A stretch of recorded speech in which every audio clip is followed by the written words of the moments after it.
After the Israelites entered into their promised land, and before the time that they had kings, judges ruled the Israelites.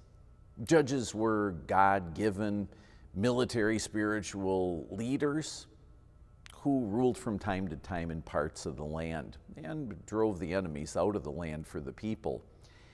Samson was one of the last and best known of these judges.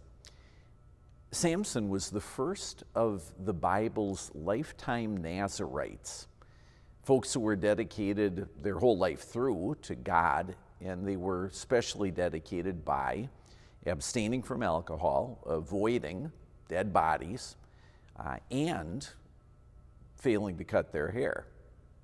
You recall that Samson had superhuman strength as his gift from God.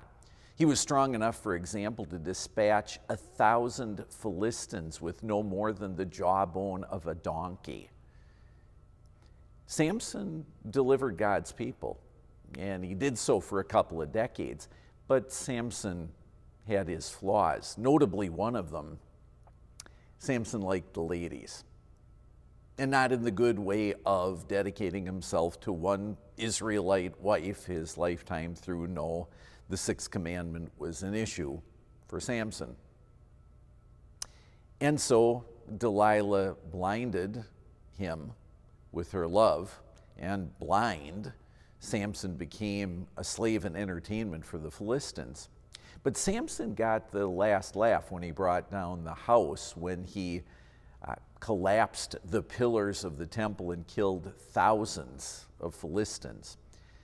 So in his death, he delivered Israel even better than in his life.